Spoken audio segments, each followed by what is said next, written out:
74-69, Kentucky beats Louisville for the 7th straight year. We will not have a repeat champion in college basketball. Jay Williams and Jay Bilas here. And Jay, it seemed as if Louisville had control of this game for a while, but Kentucky's young players came through, made tough shots, and Aaron Harrison made a huge one in the corner. And it just proves that freshmen can't win. Is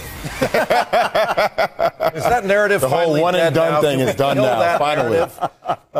They showed tremendous poise down the stretch, Kentucky did. Dakari Johnson, who might have been the least likely to come in and play as well as he did, really did a great job on the interior after Willie Cauley-Stein went out. So they didn't have the ability to switch everything when they have Willie Cauley-Stein out there. They can switch screens and exchanges, and they couldn't do that with Johnson in there. But when Aaron Harrison knocked that three down and they made their free throws, which Louisville did not do. Louisville missed a lot of free throws both in the first half and the second half. And the Cardinals were getting to the basket in the second half, scoring a lot of points in the lane off of drives. Luke Hancock getting to the basket, and then Kentucky really tightened their defense in the last probably 5-10 minutes of the ball game.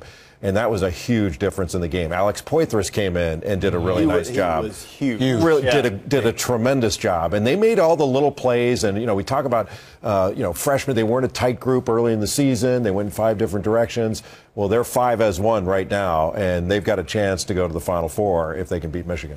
Before the game, we talked a lot about, Kentucky's power down low. And that was the complete opposite in this game. Louisville dominated the paint. But, Montrezl Harrell getting his 4th foul and then fouling out, I thought was critical. And Julius Randle made free throws down the stretch. And how about the Harrison twins once again? Andrew Harrison with 7 assists in this ball game.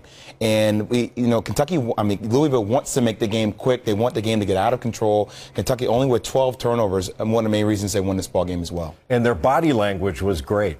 There were times they didn't get calls that they felt like they should have, and I felt like they should have a couple times. And you didn't see anybody hanging their heads. They didn't have frowns on their faces. They had a next play mentality. And that shows a lot of maturity. And we always talk about, building toward the end of the season, playing your best basketball in March. Well, look who's doing that. Kentucky is. The young players that are one and done, that are playing for the back of the jersey instead of the front of the jersey.